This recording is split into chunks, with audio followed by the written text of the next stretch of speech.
It being the time of year that it is. He wasn't just watching movies, he was studying them.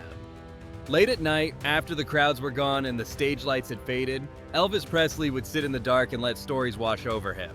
Not action, not spectacle, but pain, redemption, obsessive love, and faith pushed to the edge. While the world saw the king of rock and roll, Elvis was something else entirely. A listener, a feeler, a man drawn to characters who suffered quietly and survived anyway. He didn't choose films because they were popular. He chose them because they lingered, because they hurt, because they asked questions he couldn't stop thinking about. What makes a man worthy of forgiveness? How much love is too much? What happens when belief is all you have left? Elvis kept a private list, movies he returned to again and again, stories that stayed with him long after the screen went black. One film moved him so deeply he cried himself to sleep. Another made him question beauty, vanity, and what love truly sees. And one affected him so profoundly that he considered remaking it himself, with his own father in the lead role. Tonight, we count down Elvis's favorites. Number 7, Letter from an Unknown Woman. Elvis didn't love loud love stories. He loved quiet ones. The kind that wait, the kind that ache. I've seen you somewhere. I know. I followed you upstairs and watched you in your box. Is there any place we could have met that I might have seen you? At one of my concerts. It must have been some time ago. Letter from an Unknown Woman isn't about passion exploding. It's about devotion that survives being unseen. The film opens with a letter. Not a confession meant to change anything, but a goodbye written because time has run out. By the time concert pianist Stefan Brand reads it, the woman who wrote it may already be dead. And only then does he learn the truth, that someone loved him for a lifetime, and he never noticed. That idea haunted Elvis. The story follows Lisa, a woman who builds her entire emotional life around a man who barely remembers her name. She watches him from doorways, from staircases, from the edges of rooms. She doesn't interrupt his life, she orbits it. Elvis understood that kind of love, not the fantasy version, the painful version, the kind that gives more than it receives. As a global icon, he was surrounded by people, but rarely truly known. Fame created distance, and distance creates longing. Lisa's love is invisible, but it's real. And that contradiction sits at the center of the film. Director Max Ophuls lets moments stretch, letting the camera glide instead of cutting as time passes quietly. Years disappear between scenes. Nothing is rushed because love like this doesn't rush. The most devastating part isn't rejection, it's recognition arriving too late. Stefan only understands the weight of Lisa's life when there's no chance to respond. No apology, no reunion, only memory. That's what stayed with Elvis. You know how I've longed so for your being home. And now I can't even explain it. Maybe someday, very soon, I'll be able to give you a reason. The film isn't romantic in the traditional sense. There's no happy ending, no reward for loyalty, no justice for patience. And that honesty mattered. Elvis gravitated towards stories where love wasn't guaranteed to win, where emotion existed without payoff, where devotion could be beautiful and tragic at the same time. This wasn't a movie about obsession, it was about endurance. Lisa doesn't ask for recognition, she simply loves and accepts the cost. That kind of emotional restraint requires courage, the courage to feel deeply without being seen. Here's the question this film quietly asks. Is love measured by being remembered or by being true even in silence? Number 6, Miracle on 34th Street. Elvis never lost his belief in wonder, not the childish kind, the dangerous kind, the kind that asks you to trust something you can't prove. Dominated by doubt. She's deaf. You don't have to talk to her. She just wanted to see you. You are a very...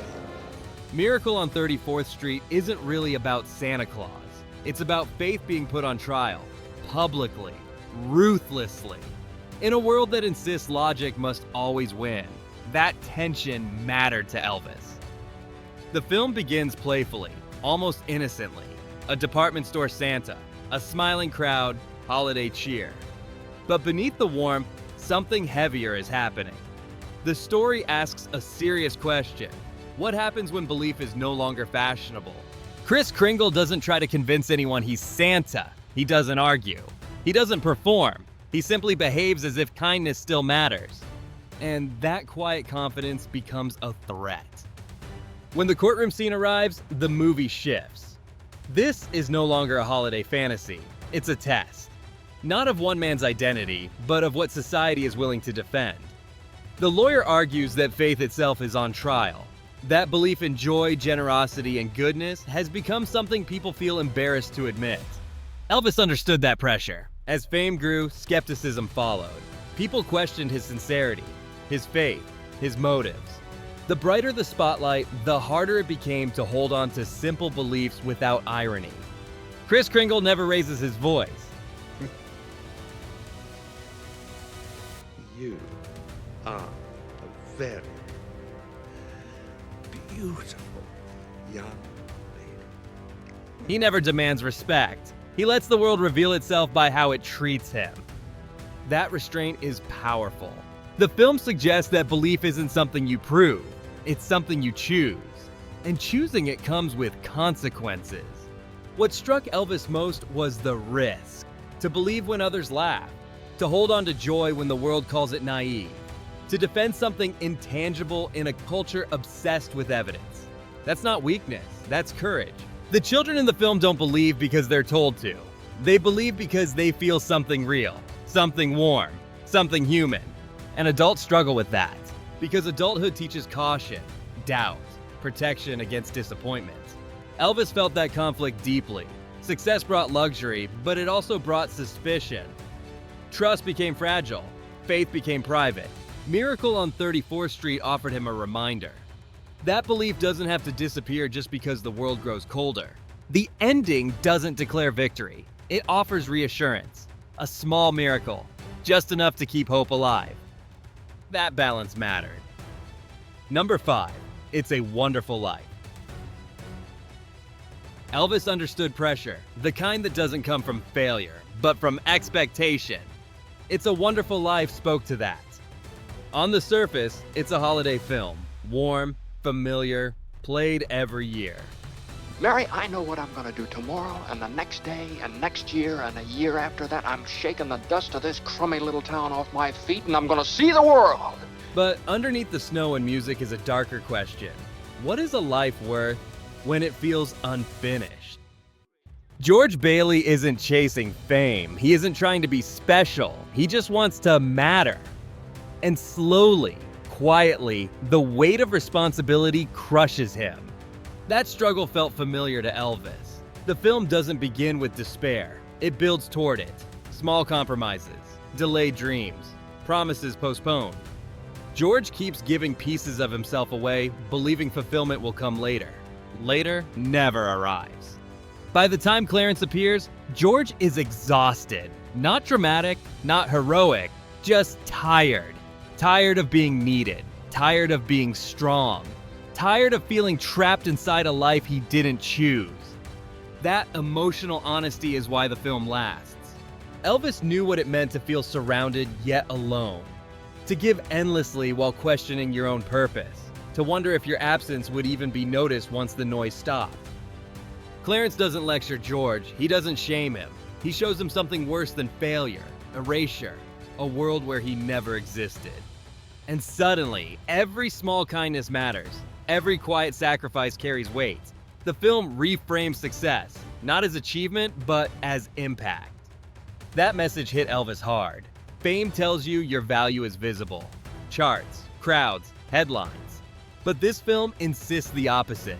That the most important moments are the ones no one applauds. A saved marriage, a prevented mistake, a life nudged back on track. George Bailey never becomes extraordinary. And that's the point. Elvis admired that restraint, the refusal to turn meaning into spectacle. The famous line stays because it's simple. A man is not a failure if he has friends. No qualifiers, no conditions, just presence. That idea followed Elvis. In moments of doubt, the film offered reassurance without illusion. It didn't promise happiness, it promised connection. And connection is harder to measure. The ending doesn't erase George's struggles, it reframes them. His life still contains limits, still contains compromise. But now he sees himself clearly, seen. Number 4. Mr. Skeffington. Elvis was drawn to stories that stripped people down, stories where beauty faded, status cracked, and what remained was truth. If you love me at all, you won't leave. I love you very much, but I despise Mrs. Skeffington. Mr. Skeffington begins with vanity, not subtle vanity, loud vanity. Fanny Trellis lives for admiration, for mirrors, for being wanted. She measures her worth by how the world looks at her, and she's very good at winning that game. But games like that don't last forever. Elvis understood that. The film follows Fanny as she marries for convenience, not love. Job Skeffington offers security, not passion. She believes youth and beauty will always protect her from consequence. And for a while, they do. Then time intervenes. Illness, war, aging, loss. The things fame can't negotiate with.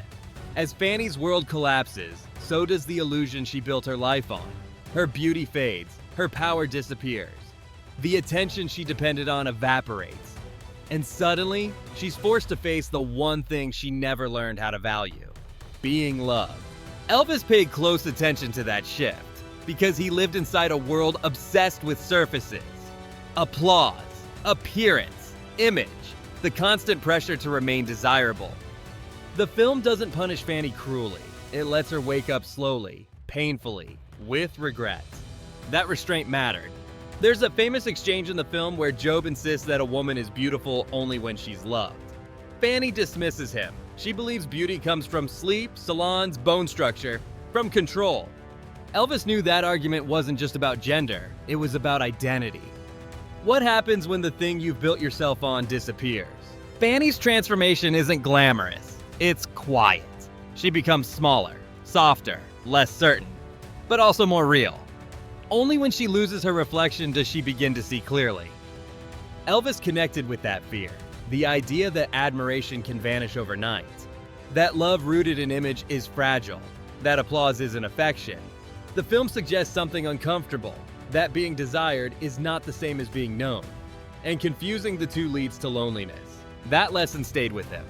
Fanny only recognizes Job's devotion when it's too late, not because he changed, but because she did.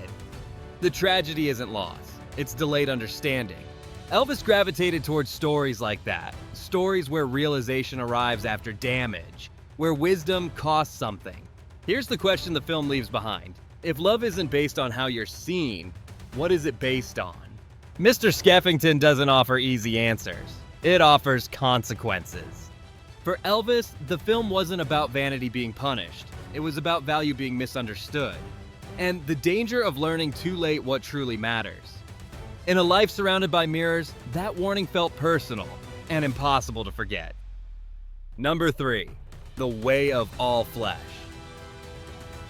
This was the one that broke him, not publicly, privately. The Way of All Flesh wasn't a famous movie. It wasn't celebrated. Many people had never even heard of it. No cigar. No cigar. Oh, but Mom. No cigar.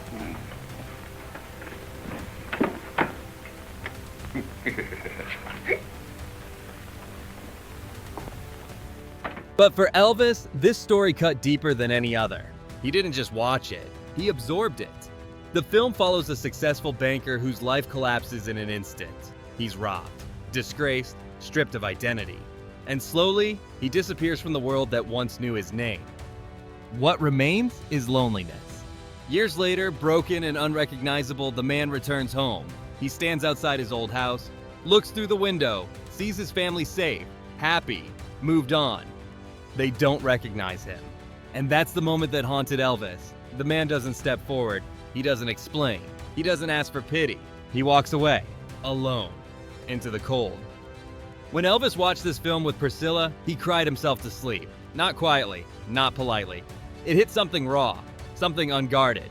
Because fame doesn't protect you from that fear.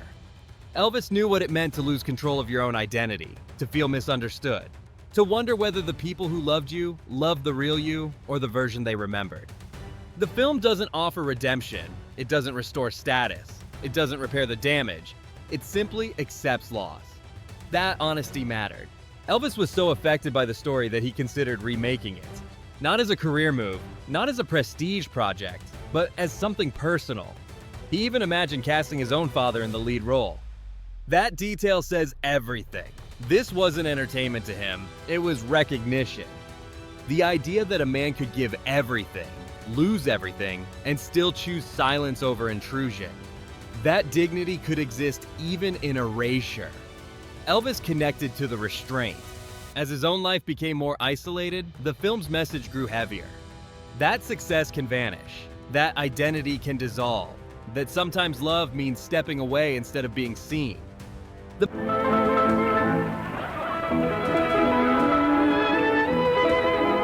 most devastating part isn't the loss of wealth, it's the loss of place, not knowing where you belong anymore. The film suggests that some people carry their suffering quietly, not because they are strong, but because they are tired.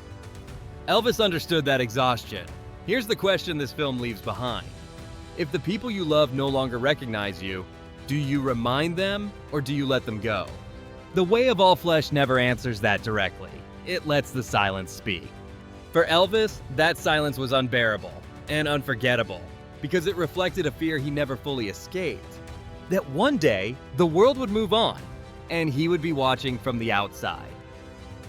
Number 2, Wuthering Heights. Elvis was drawn to love stories that didn't behave. Not gentle romance, not safe devotion, but love that consumed, love that refused to fade, love that destroyed the people inside it. Heathcliff, fill my arms with heather, all they can hold. Come on. Kathy, you're still my queen. Wuthering Heights is built on that kind of obsession. From the first moments, the film feels restless. Windswept hills, dark interiors, emotions that never settle.